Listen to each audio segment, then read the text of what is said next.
Jaya Radha Madhava Punya Bihari Jaya Radha Madhava.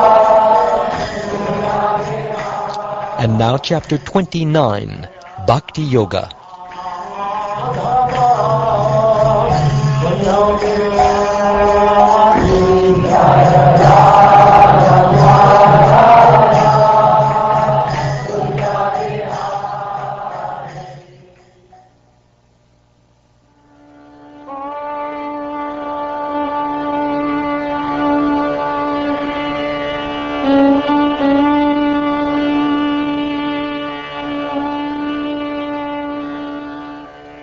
Sri Uddhava said, "My dear Lord Achyuta, I fear that the method of yoga described by you is very difficult for one who cannot control his mind. Therefore, please explain to me in simple terms how someone can more easily execute it. O lotus-eyed Lord, generally those yogis who try to steady the mind experience frustration because of their inability to perfect the state of trance. Thus they weary in their attempt to bring the mind under control. Therefore, O lotus-eyed Lord of the universe, swan-like men happily take shelter of your lotus feet, the source of all transcendental ecstasy.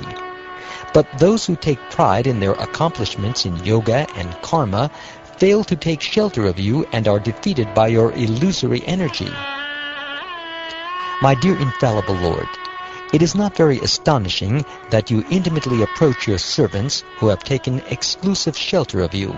After all, during your appearance as Lord Ramachandra, even while great demigods like Brahma were vying to place the effulgent tips of their helmets upon the cushion where your lotus feet rested, you displayed special affection for monkeys, such as Hanuman, because they had taken exclusive shelter of you.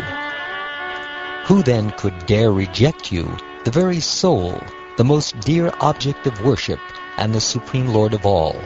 You who give all possible perfections to the devotees who take shelter of you.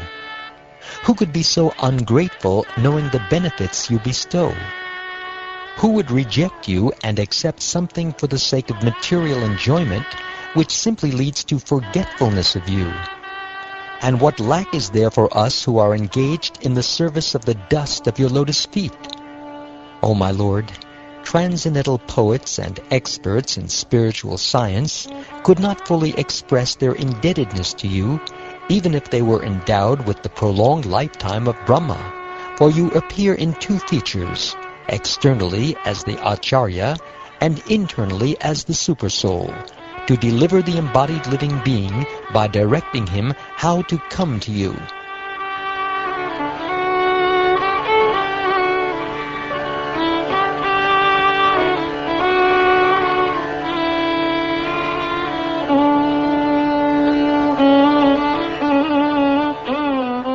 Thus questioned by the most affectionate Uddhava, Lord Krishna, the supreme controller of all controllers, who takes the entire universe as his plaything and assumes the three forms of Brahma, Vishnu, and Shiva, began to reply, lovingly displaying his all-attractive smile.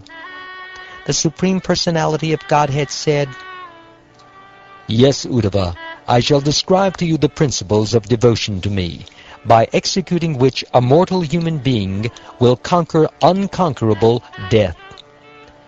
Always remembering me, one should perform all his duties for me without becoming impetuous.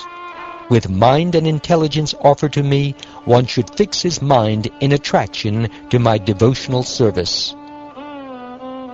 One should take shelter of holy places where my saintly devotees reside, and one should be guided by exemplary activities of my devotees who appear among the demigods, demons, and human beings.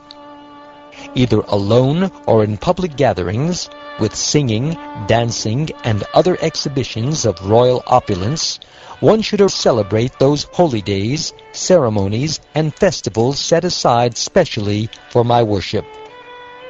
With a pure heart, one should see me, the Supreme Soul, within all beings, and also within oneself, to be both unblemished by anything material and also present everywhere, both externally and internally, just like the omnipresent sky.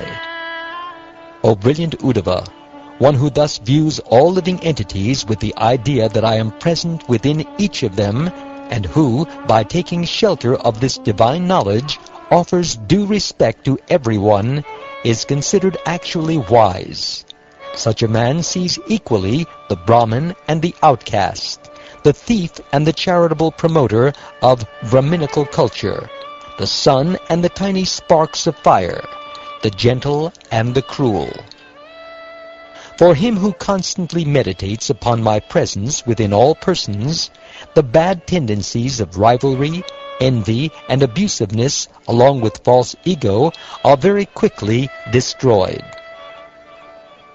Disregarding the ridicule of one's companions, one should give up the bodily conception and its accompanying embarrassment. One should offer obeisances before all, even the dogs, outcasts, cows, and asses, falling flat upon the ground like a rod.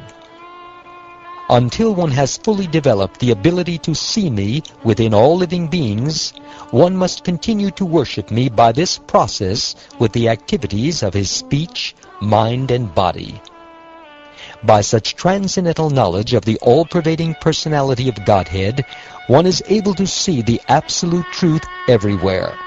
Freed thus from all doubts, one gives up fruitive activities. Indeed, I consider this process, using one's mind, words, and bodily functions for realizing me within all living beings, to be the best possible method of spiritual enlightenment.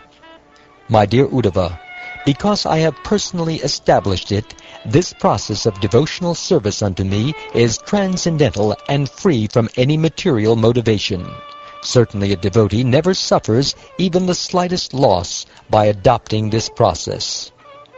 O Uddhava, greatest of saints, in a dangerous situation an ordinary person cries, becomes fearful, and laments, although such useless emotions do not change the situation.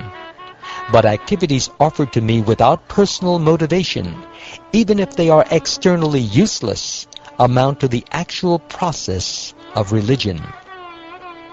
This process is the supreme intelligence of the intelligent and the cleverness of the most clever, for by following it one can in this very life make use of the temporary and unreal to achieve me, the eternal reality.